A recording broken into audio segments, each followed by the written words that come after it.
Bonsoir à tous. Voici les titres de l'actualité de ce mercredi. Les assurances de l'armée camerounaise à l'endroit des populations du sud-ouest Cameroun au sujet de la rentrée scolaire. René-Claude Meka demande à tous les parents d'envoyer leurs enfants à l'école le jour de la reprise des cours. Toutes les mesures seront prises pour assurer leur sécurité. Cependant, des femmes ont effectué un sitting pour le retour à la paix dans les régions anglophones du Cameroun ce jour dans la capitale régionale du sud-ouest Cameroun.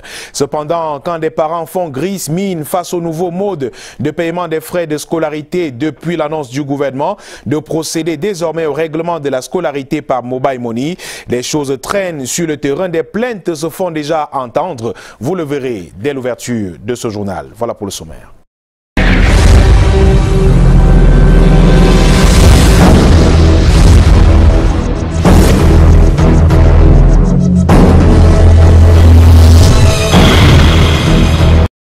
Bienvenue au 19h50. C'est un peu plus de 1000 grammes de drogue estimée à plus de 31 millions de francs CFA qui vient d'être saisie à la douane camerounaise de Douala. Le stupéfiant a été caché à l'intérieur d'une statuette de la Vierge Marie et grâce aux renseignements et aux appareils de haute qualité dotés de rayons X, les éléments de la douane ont pu mettre la main sur ces stupéfiants. Depuis le mois de juillet dernier, c'est environ 60 qualités de stupéfiants qui ont été décelées par les éléments de la douane camerounaise et avec l'aide des rayons X. On en parle avec Junior au Saint-Stéphane Binac avec la collaboration de notre stagiaire Aïssatou Aïgelou. La Vierge Marie passée au scanner à Douala. Au visuel, sur cet écran, elle est porteuse de drogue. Une drogue pesant 1060 grammes, estimée à plus de 31 millions de francs CFA.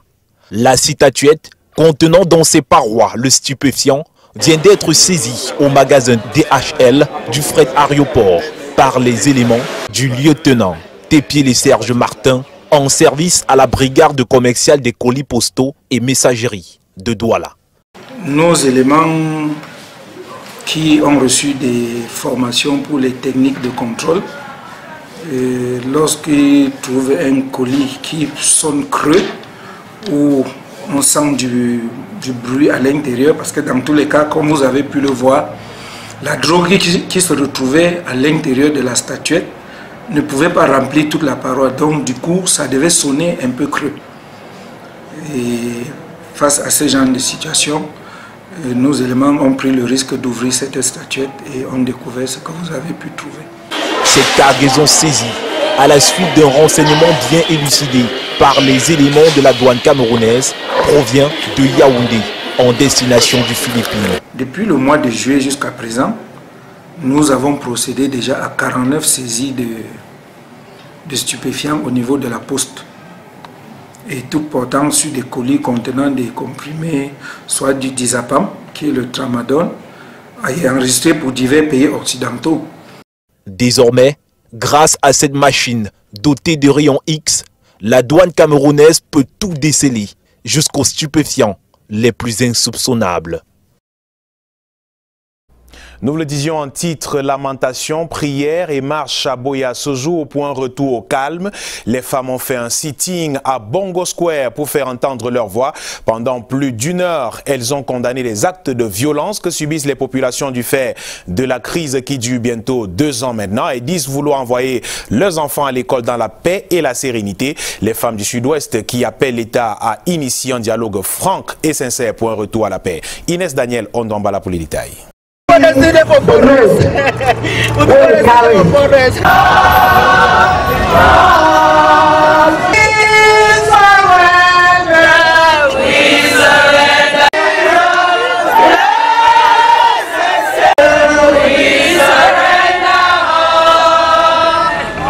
Assises à même le sol, arbre de paix à main, les femmes se lamentent à Boya, à la place des fêtes de Bongo Square.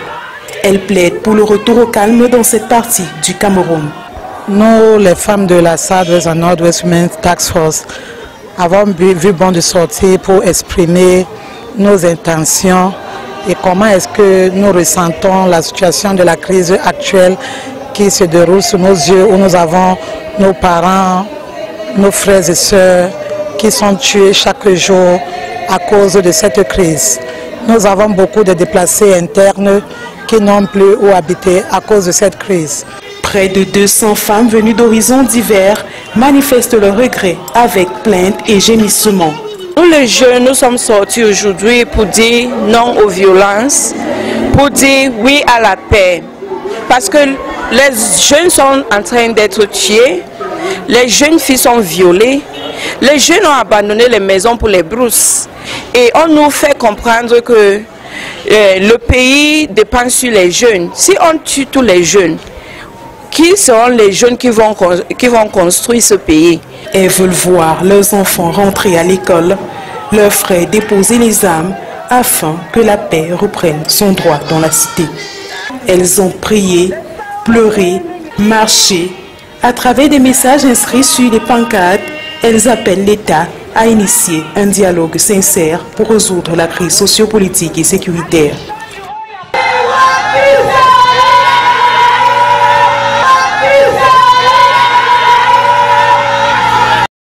Et comme une réponse du berger à la bergère, des mesures sécuritaires spéciales seront prises dans la région du Sud-Ouest pour garantir une rentrée scolaire et le déroulement serein des élections présidentielles.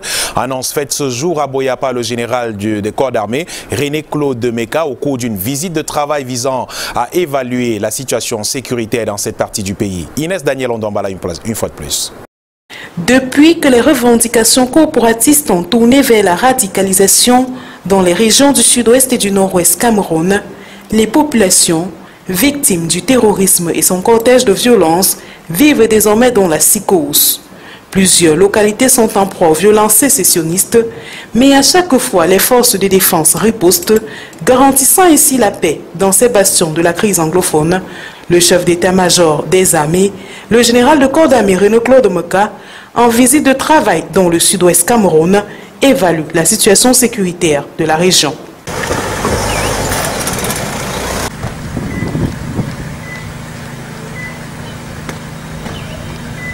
Au poste de commandement de la 21e brigade d'infanterie motorisée de Boya, le chef d'état-major des armées, le général de corps d'armée René-Claude Meka, booste le moral des troupes à la veille de la rentrée scolaire et de l'échéance électorale à venir. Deux événements importants qui bénéficieront d'une couverture sécuritaire spéciale. Bien sûr, vous savez, les populations sont notre souci majeur. Nous sommes là pour les protéger, pour les défendre. Et lorsqu'il y a des événements comme ceux qui sont en perspective, qui vont solliciter les populations, nous faisons tout pour que tout se passe bien, que les populations n'aient pas de problème majeur de fait de leur participation à ces événements. Il est question de rassurer les populations que les actions menées sur le terrain sont à leur profit. Vous pouvez donc être rassuré que tout a été fait déjà. Ma venue ici était justement l'occasion pour pouvoir vérifier si tout ce qu'on a prévu est bien enclenché, qu'il n'y aura pas de problème lors de la survenance de ces événements-là. Ces populations ont été appelées à continuer d'investir dans la collaboration avec les forces de défense pour renforcer leur propre sécurité. À quelques jours de la rentrée scolaire, l'heure est au calcul. Pour les parents ayant des enfants au premier cycle dans un établissement public au Cameroun, il est temps de budgétiser les dépenses relatives à la scolarité de leurs enfants pour le compte de l'année scolaire 2018-2019, année pleine de réformes au Cameroun. Plus de détails dans ce reportage que signent Laetitia de Bilon et André Maridjia.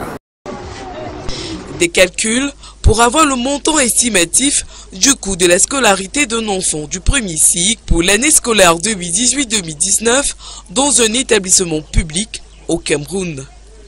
Contrairement aux années précédentes et avec les réformes effectuées par le gouvernement dans le secteur du manuel scolaire au Cameroun, les prix sont revus à la baisse.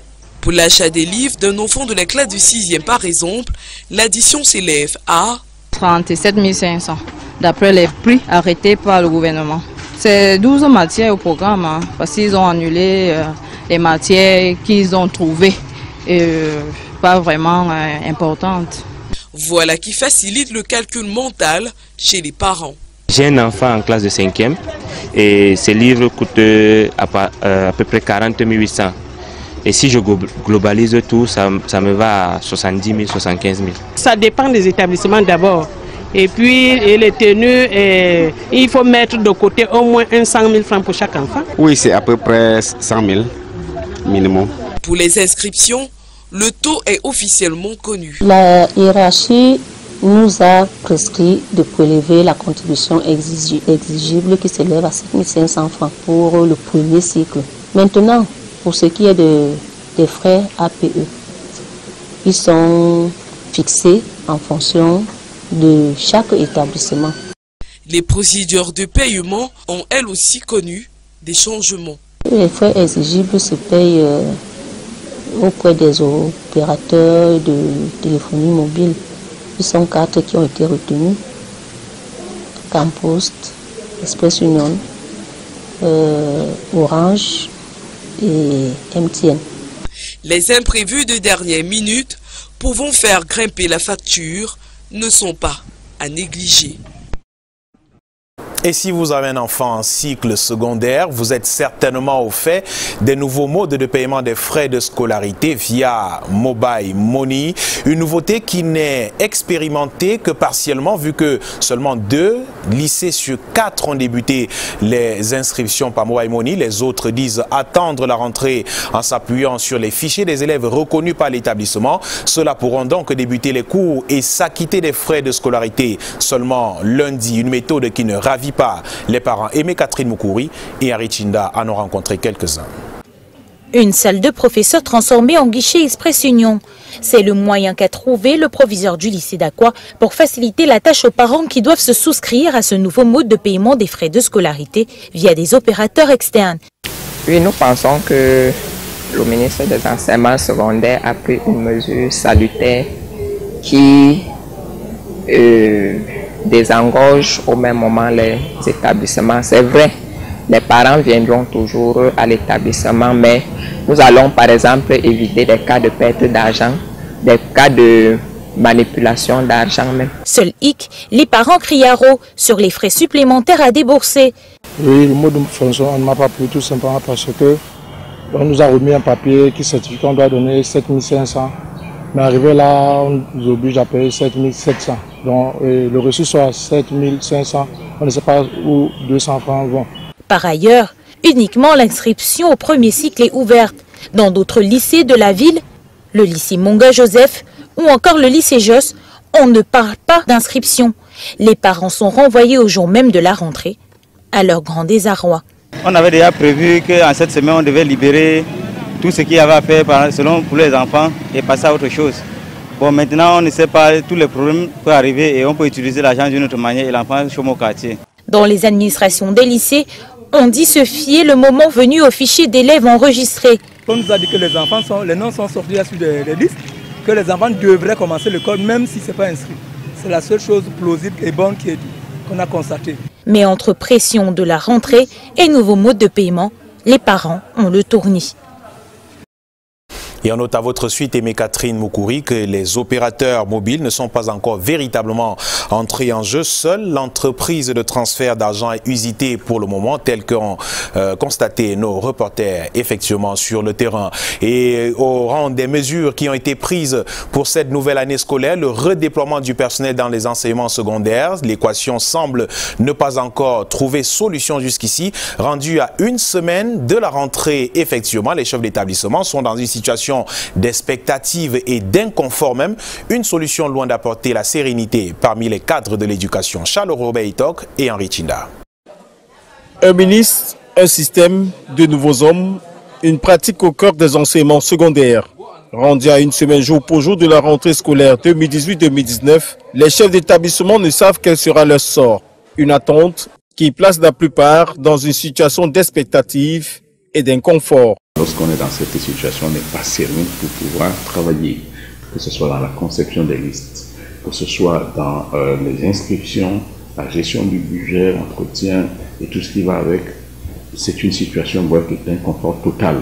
Un contexte impropre au bon déroulement des activités scolaires et qui, par ricochet, impactent sur les initiatives des parents d'élèves s'agissant des recrutements dans les établissements d'enseignement public.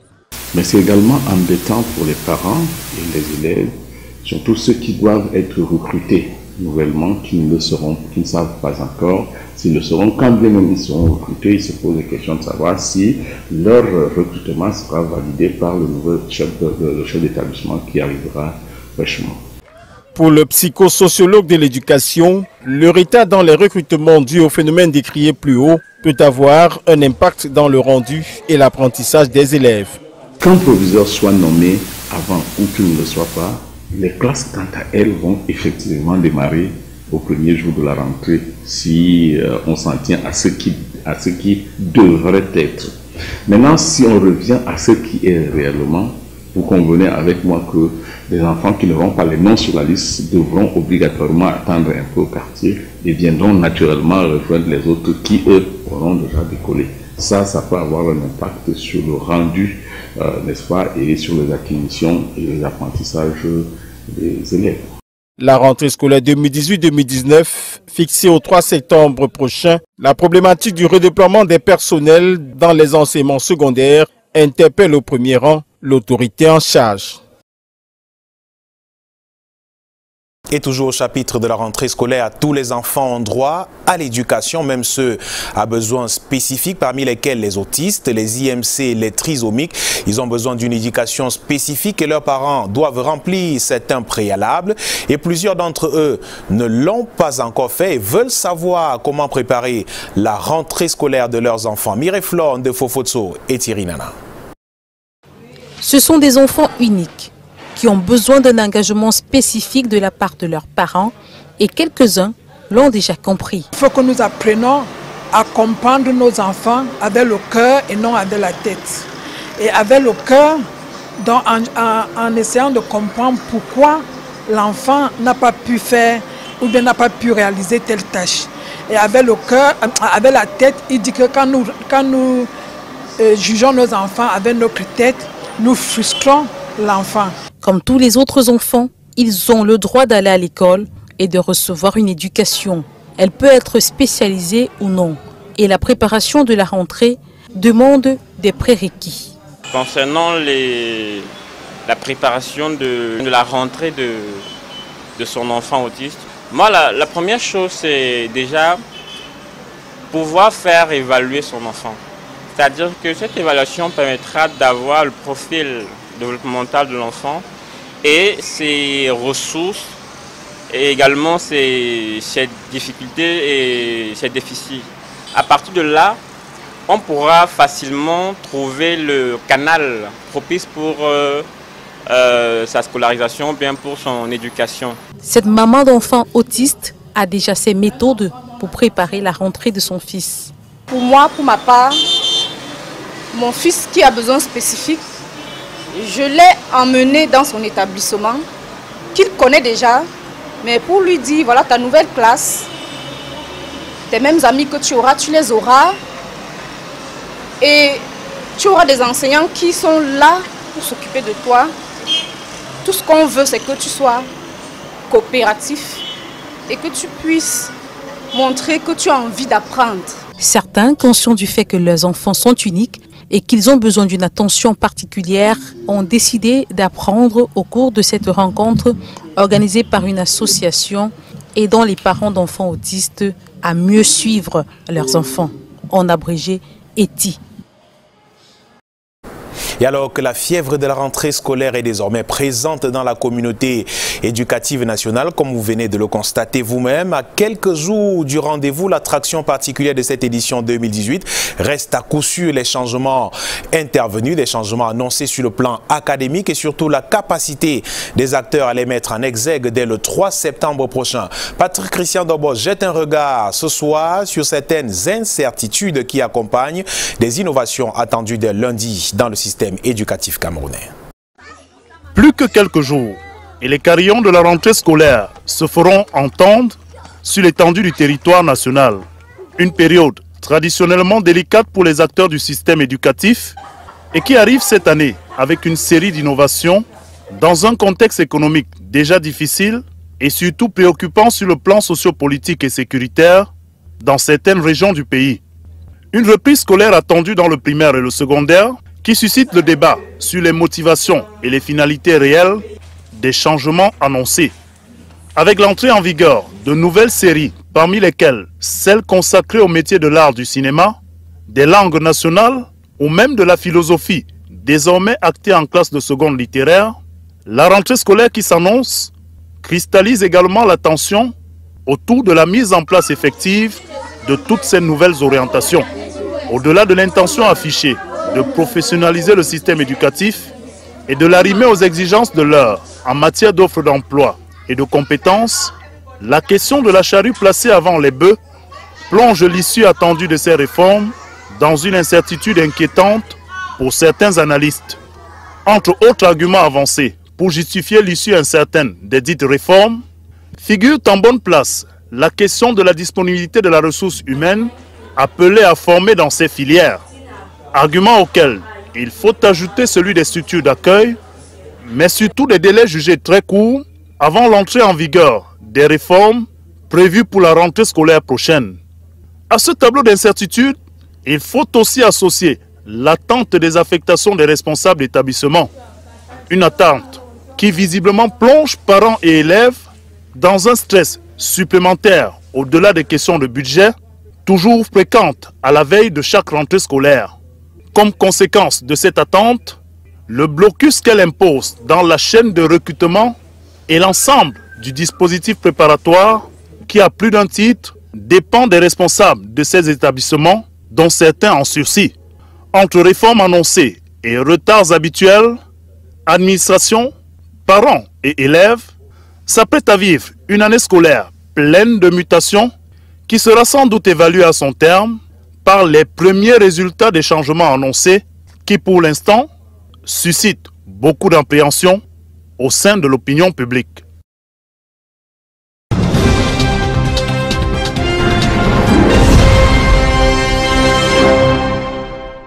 En politique, la phase de distribution des cartes électorales aux potentiels électeurs à l'antenne communale de Soa, dans la Meufou et à Famba, région du centre, a débuté depuis quelques jours. Au moment où l'élection présidentielle du 7 octobre pointe déjà à l'horizon, il est question pour Elections Cameroun de s'assurer que les potentiels électeurs puissent aller aux urnes. Karel Mezatiachoya et Michel Foucault. Oui, c'est monsieur, on doit aller comme soi. Nous sommes au Cameroun pour la distribution des cartes. Au bout du fil, un potentiel électeur de l'antenne communale de Soa dans la Meufou à Famba, région du centre. 5 minutes plus tard, il arrive. On a fouillé ma carte, on me l'a remis. Et ça fait un plaisir pour moi pour faire mes droits, mes devoirs et tout. Il pourra le 7 octobre prochain choisir son candidat. Tout ce dont les noms figurent sur cette liste, numéro à l'appui aussi, retirent via le même processus depuis ce 28 août, au lieu d'Inkol Foulou à Yaoundé, leur carte d'électeur. La phase de distribution des cartes de 2016, 2017 et 2018, en vue de l'élection présidentielle du 7 octobre prochain, bat son plein ici. Vous savez, comme le scrutin approche, c'est l'occasion de mettre les bouchées doubles pour que le maximum de cartes soient distribuées. Généralement, c'est un grand groupement dans l'annoncement de soi. Donc, à partir d'ici, nous sommes sûrs de mettre la main sur la plupart des gens qui résident dans ces villages. Sans compter que nous allons aussi effectuer des centres dans ces villages pour la distribution. En plus des appels et messages, les agents de l'ECAM de cette antenne communale pour mener à bien cette opération font du porte-à-porte dans les domiciles et points de vente.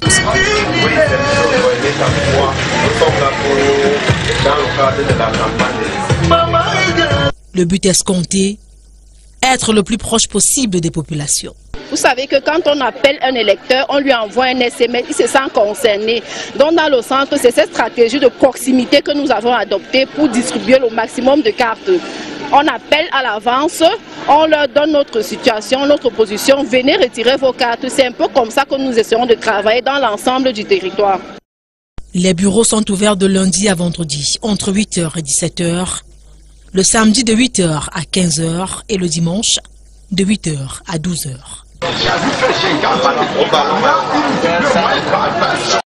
Et pendant que les CAM s'emploient à distribuer les cartes électorales, le mouvement pour la renaissance du Cameroun demande au moins 1000 francs CFA à chaque Camerounais pour financer sa campagne. En prélude à la présidentielle 2018, Maurice Kamto, le temps d'un point de presse ce jour à Yaoundé, invite Elections Cameroun à purger tous les doublons sur les listes électorales. L'occasion également pour le candidat du RMRC de présenter son nouveau porte-parole aux hommes de médias. Delphine Fonkoutene et Michel Foucault. Olivier Biboun-Isaac, le responsable de campagne du mouvement pour la renaissance du Cameroun, le jeune membre de la société civile, n'a pas résisté au charme des combats politiques de Maurice Kamto, dont il est prêt à tout donner pour son élection le 7 octobre prochain à la tête du Cameroun. Nous allons aux élections alors que nous sommes en deuil. Dans les régions nord-ouest et sud-ouest, la nécessité d'un pacificateur réconciliateur s'impose. Et il se trouve que de par son expérience qu'on veut obérer par la calomnie et le mensonge, l'expérience du candidat Kamto parle et plaide en sa faveur. Le porte-parole de Maurice Kamto est par ailleurs consultant dans plusieurs organes de presse, dit avoir les armes nécessaires pour le bon déroulement de la campagne du MRC. S'agissant justement de cette campagne, le candidat de ce parti face à la presse le 9 août à Yaoundé invite chaque Camerounais à donner 1000 francs CFA pour marquer le pénalty. C'est aujourd'hui quoi? C'est le prix, au moins dans certaines régions du pays, de 2 bouteilles d'eau Tanguy. Je n'ai pas l'habitude de faire des conférences de presse pour lever des fonds. Mais là, je fais appel à tous les Camerounais, quel que soit leur parti politique. Êtes-vous militant du RDPC? Envoyez votre colo pour que je marque le but. Ce fundraising se fera à travers les opérateurs de téléphonie mobile et les comptes bancaires. Cet échange avec les hommes de médias est en outre l'occasion pour Maurice Kamto de demander une contre-expertise du fichier électoral à Elecam. Nous avons des lots de cartes. Des lots de cartes de ce genre. Sur une carte, on écrit le nom de sa mère, on ne met pas le prénom. Et sur l'autre, on met le prénom. Mais c'est la même personne, avec 2 cartes différentes. Donc nous disons que ça n'est pas bon si, pour la démocratie dans notre pays.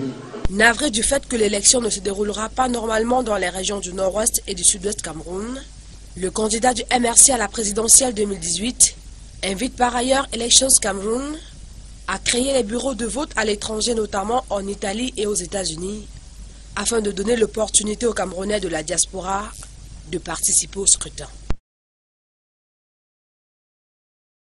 Poursuivons notre dossier pédagogique sur les constituants du matériel électoral. Intéressons-nous ce soir à l'urne et à l'isoloir. Ils sont tous deux des facteurs importants et même indispensables dans des bureaux de vote. Si le code électoral est clair sur la forme et la qualité de l'urne, un vide juridique persiste tout de même, et toujours d'ailleurs sur la qualité et la forme de l'isoloir. Patrick Guagnan et Martin Luther Ndjemou.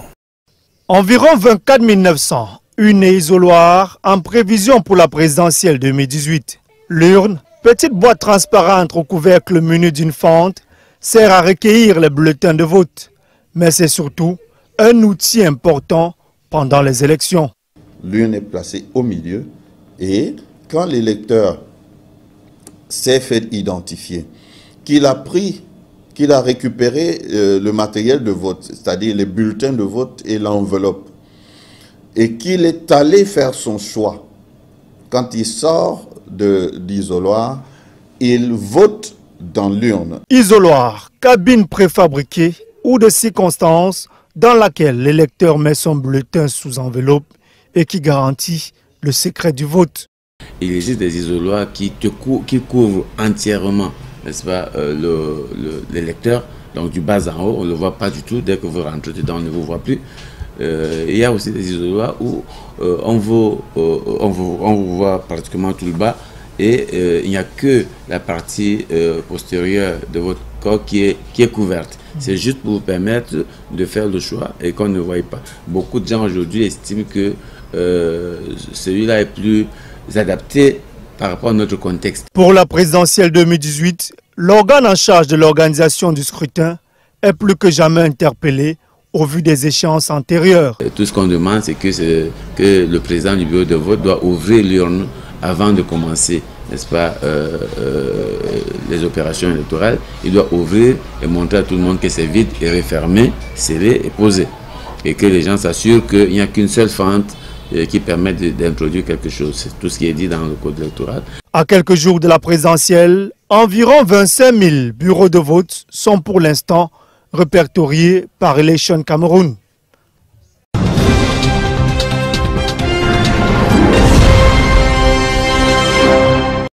Le comité national Pierre de Coubertin a tenu ce 29 août à Yaoundé sa toute première réunion de travail depuis le nouveau mandat du 20 juin dernier. Au menu de la concertation, la mise sur pied des règles de gouvernance du dit comité, la préparation des activités de l'année 2018-2019 et l'installation des nouveaux membres du comité. Les principales résolutions retenues au sorti de ces travaux exposés par Chanel Wempe et Francis Ngebnan. Je m'engage à servir le comité national Pierre de Coubertin pour le Cameroun et le mouvement olympique dans toute la mesure de mes moyens. C'est en ces quelques mots que les nouveaux membres de la commission exécutive du comité national Pierre de Coubertin ont martelé leur volonté à servir la cause du comité. Le président du dit comité, Malik Evele, leur a adressé à cet effet des félicitations tout en leur rappelant les missions des membres. J'ai servi le comité national Pierre de Coubertin. Cette prestation de serment intervient au cours de la tenue ce 29 août à Yaoundé de la première réunion du bureau exécutif de cette année 2018. De nombreux points à l'ordre du jour, notamment la mise sur pied des règles de gouvernance du comité et la préparation des activités à venir. La principale résolution, c'est que les activités qui sont programmées pour la fin de l'année et la cérémonie des victoires du sport en début d'année prochaine ont été passées en revue et examinées et approuvées. Nous allons dans les prochains jours avoir à célébrer au-delà des concours Pierre de Coubertin qui ont été lancés au cours de la présente réunion, la Coupe du Cameroun de dictée olympique qui concerne les établissements scolaires, la Coupe du Cameroun de photographie sportive qui interviendra à l'occasion de la célébration des journées nationales du sport populaire et de l'idéal olympique qui seront célébrées les 23 et 24 novembre 2018. L'onction du gouvernement est portée ici par notre Karine, point focal du comité national Pierre de Coubertin au sein du ministère des Sports et de l'Éducation physique. Pour le président Malik Evele, cette présence dénote de l'intérêt accordé par ce département ministériel aux activités du comité national Pierre de Coubertin pour le Cameroun. Voilà qui fait l'essentiel de l'actualité ce soir au Cameroun. Merci d'avoir suivi. Je souhaite passer une très belle soirée sur Canal 2. À demain, 19h50. Bon.